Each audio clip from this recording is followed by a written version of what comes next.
Hello दोस्तों, मैं विष्णु कुमार आपके लिए एक नई सीरीज और चला रहा हूँ जो पॉलिटी लक्ष्मीकांत के नोट्स की है। इसमें मैं आपको कुछ इम्पोर्टेंट फैक्ट्स ही कराऊंगा।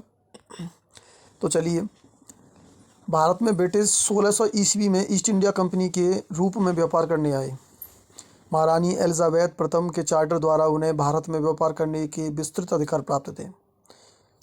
कंपनी जो कंपनी जो अभी तक सिर्फ व्यापारिक कार्यों तक ही सीमित थी, कंपनी ने 1765 में बंगाल, बिहार और उड़ीसा के दीवानी तथा राजस्व एवं दीवानी न्याय के अधिकार प्राप्त कर लिए। मतलब यहाँ कंपनी ने क्या किया कि व्यापार न छोड़ के अब वो एक तरह से दीवानी न्याय, ये राजस्व वगैरह वसूल कर और अधिकार प्राप्त करके कुछ अपना मतलब शासन स्थापित करना चाहती थी। 1858 में सिपाही विद्रोह के परिणाम स्वरूप ब्रिटिश ताज क्राउन ने भारत शासन का उत्तरदायित्व प्रत्यक्ष अपने हाथों में ले लिया। आगे चलते हैं। यह शासन 15 अगस्त 1947 में भारत की स्वतंत्रता प्राप्ति तक अनवरत रूप से जारी रहा। इसके तहत भारत में उसके क्षेत्रीय शक्ति बनने की प्रक्रिया प्रारंभ हुई। स्वतंत्रता मिलने के साथ ही भारत के लिए एक संविधान की आवश्यकता महसूस हुई। यहाँ इसको अंत में लाने के उद्देश्य से 1946 में एक संविधान सभा का गठन किया गया और 26 जनवरी 1950 को संविधान अस्तित्व में आया। यद्यपि संविधान और राज्य व्यवस्था की अनेक विशेषताएं ब्रिटिश शासन से ग्रहण की गई थीं, तथापि ब्रिटिश शासन में कुछ घटनाएं ऐसी थीं जिनके कारण ब्रिटिश शासित भारत में सरकार और प्रशासन की विधिक रूपरेखा निर्मित की गई। इन घटनाओं ने हमारे संविधान और राजतंत्र पर गहरा प्रभाव छोड़ा। उनके बारे में विस्तृत व्याख्या दो शीर्षकों के अंतर्गत कालक्रमबद्ध रूप से यहाँ दी गई है। जैसे कि सबसे पहले है कि कंपनी का शासन सन 1773 से 1858, और दूसरा है सम्राट का शासन यानी कि 1858 से लेकर 1947 तक। तो ये हम पहला प्रारूप पढ़ेंगे। इसमें कंपनी का शासन 1773 से लेकर 1858 तक। 1773 ईस्वी का रेगुलेटिंग एक्ट, इस अधिनियम का अत्यधिक संवैधानिक महत्व था। यह था भारत में ईस्ट इंडिया कंपनी के कार्यों को नियमित और नियंत्रित करने की दिशा में ब्रिटिश सरकार द्वारा यह पहला कदम था। इसके द्वारा पहली बार कंपनी के प्रशासनिक और राजनीतिक कार्यों को मान्यता मिली एवं इसके द्वारा भारत में केंद्रीय प्रशासन की नींव रखी गई। तो इस एक्ट यानी 1773 के एक्ट के तहत, रेगुलेटिंग एक्ट के तहत ही तो केंद्रीय प्रशासन की नींव रखी गई और आपके प्रशासनिक कार्य और राजनीतिक कार्यों के बारे में भी बताया गया है। चलिए आगे। इस अधिनियम की मुख्य विशेषता इस प्रकार थी। इस अधिनियम द्वारा बंगाल के गवर्नर को बंगाल का गवर्नर जनरल पद नाम दिया गया। 17 के रेगुलेटिंग एक्ट में ही गवर्नर को बंगाल का गवर्नर जनरल पद नाम दे दिया गया। उसकी सहायता के लिए एक 4 सदस्यीय कार्यकारी परिषद का भी गठन किया गया। उल्लेखनीय है कि ऐसे पहले गवर्नर लॉर्ड वारेन हेस्टिंग थे। इसके द्वारा मद्रास एवं बम्बई के गवर्नर बंगाल के गवर्नर जनरल के अधीन हो गए, जबकि पहले सभी प्रेसिडेंसियों के गवर्नर एक दूसरे से अलग थे। अधिनियम के अंतर्गत कलकत्ता में 1774 ईस्वी में एक उच्चतम न्यायालय की स्थापना की गई, जिसमें मुख्य न्यायाधीश और 3 अन्य न्यायाधीश थे। इसमें सर एलिजा एम पे इसके अध्यक्ष थे। इसके तहत कंपनी कर्मचारियों को निजी व्यापार करने और भारतीय लोगों से उपहार व रिश्वत लेना प्रतिबंधित कर दिया है। इस अधिनियम के द्वारा ब्रिटिश सरकार का कोर्ट ऑफ डायरेक्टर्स, कंपनी की governing body, court of directors किसे कहते हैं, कंपनी की गवर्निंग बॉडी के माध्यम से कंपनी पर नियंत्रण सशक्त हो गया। इसने भारत में इसके राजस्व, नागरिक और सैन्य मामलों की जानकारी ब्रिटिश सरकार को देना आवश्यक कर दिया। ये अमेंडमेंट एक्ट है जो आपका सेटलमेंट एक्ट बोला जाता है, 1781 वाला, 1781।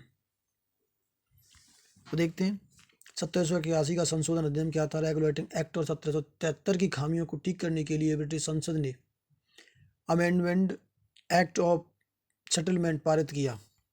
देखो, एक्ट ऑफ सेटलमेंट पारित किया जो 1781 में हुआ, जिसे बंदोबस्त कानून के नाम से भी जाना जाता है। इस कानून की निम्नलिखित विशेषताएं थी। इस कानून ने गवर्नर जनरल तथा काउंसिल को सर्वोच्च न्यायालय के क्षेत्राधिकार से बरी अथवा मुक्त कर दिया है। उनके ऐसे कृत्यों के लिए जो उन्होंने पद धारण के अधिकार से दिए थे, उसी प्रकार कंपनी के सेवकों को भी उनकी कार्य करने के दौरान की गई कार्रवाइयों के लिए सर्वोच्च न्यायालय के क्षेत्राधिकार से मुक्त कर दिया गया। तो इस कानून में राजस्व संबंधी मामलों तथा राजस्व वसूली से जुड़े मुद्दे, यानी कि जो सर्वोच्च न्यायालय के क्षेत्राधिकार से बाहर कर दिए गए, ऐसे मामले जो उससे जुड़े थे, ये फोटो है उनकी। इस कानून द्वारा कोलकाता के सभी निवासियों को सर्वोच्च न्यायालय के अधिकार क्षेत्र के अंतर्गत कर दिया गया। इसमें यह भी व्यवस्था की गई कि न्यायालय हिंदुओं के निजी कानूनों के हिसाब से तथा हिंदुओं तथा मुसलमानों के निजी कानूनों के हिसाब से मुसलमानों के बाद यह मामले तय करे। इस कानून द्वारा यह व्यवस्था की गई कि प्रांतीय न्यायालय की appeal governor general in council के यहाँ दायर हो, न कि सर्वोच्च न्यायालय में। इस कानून में गवर्नर जनरल इन काउंसिलिंग को प्रांतीय न्यायालयों एवं काउंसिलिंग प्रोविंशियल कोर्ट ऑफ एवं काउंसिलिंग के लिए विनिमय और नियम बनाने के लिए अधिकृत किया गया। इसके बाद एक अन्य महत्वपूर्ण अधिनियम पिट्स इंडिया एक्ट 1784 में आया। इस अधिनियम में मुख्य विशेषता यह थी कि इसे कंपनी के राजनीतिक और वाणिज्यिक कार्यों को पृथक कर दिया गया।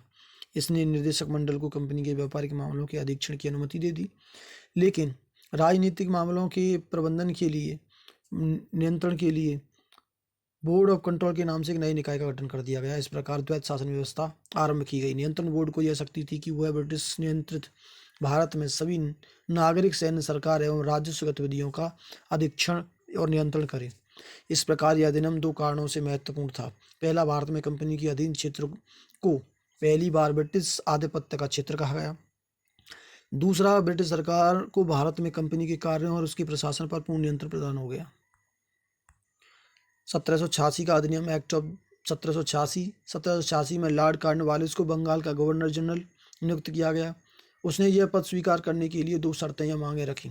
उसे विशेष मामलों में अपनी काउंसिलिंग के निर्णय को अभिप्रभावी करने तथा अथवा न मानने का अधिकार हो।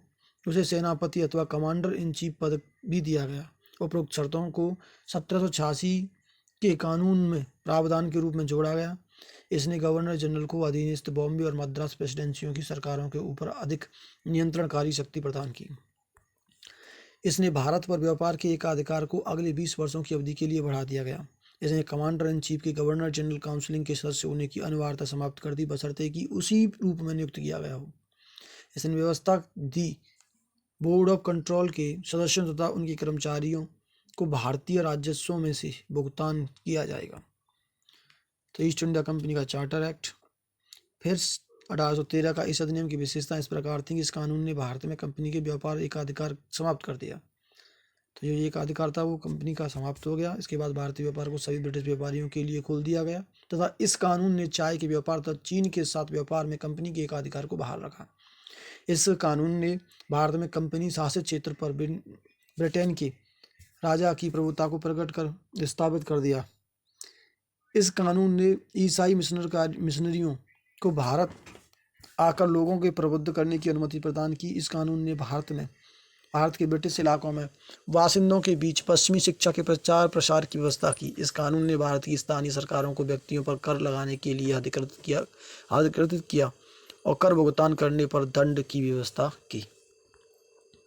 चार्टर एक्ट 1833 का चार्टर अधिनियम ब्रिटिश भारत में केंद्रीयकरण की दिशा में यह अधिनियम निर्णायक कदम था। इस अधिनियम की विशेषताएं इस प्रकार थी। इसने बंगाल की गवर्नर जनरल को भारत का गवर्नर जनरल बना दिया। सभी नागरिकों और सैन्य शक्तियां निहित थीं। इस प्रकार इस अधिनियम ने पहली बार एक ऐसी सरकार का गठन किया जिसका उद्देश्य कब्जे वाले संपूर्ण भारतीय क्षेत्र पर पूर्ण नियंत्रण करना था। लॉर्ड विलियम बेंटिंग भारत के प्रथम गवर्नर जनरल थे। इसने मद्रास और मुंबई के गवर्नरों को विधायिका संबंधी शक्ति से वंचित कर दिया। भारत के गवर्नर जनरल को पूरे ब्रिटिश भारत में विधायिका के असीमित अधिकार प्रदान कर दिए। तो भारत का प्रथम गवर्नर जनरल विलियम बेंटिंग था। इसके अंतर्गत पहले बनाए गए कानूनों को नियामक कानून कहा गया और नए कानूनों के तहत बने कानून को एक्ट या अधिनियम कहा गया। ईस्ट इंडिया कंपनी की एक व्यापारिक निकाय के रूप में की जाने वाली गतिविधियों को समाप्त कर दिया गया। अब यह विशुद्ध रूप से प्रशासनिक निकाय बन गया। इसके तहत कंपनी के अधिकार वाले क्षेत्र ब्रिटिश राजशाही और उसके उत्तराधिकारियों के विश्वास के तहत ही कब्जे में रह गए।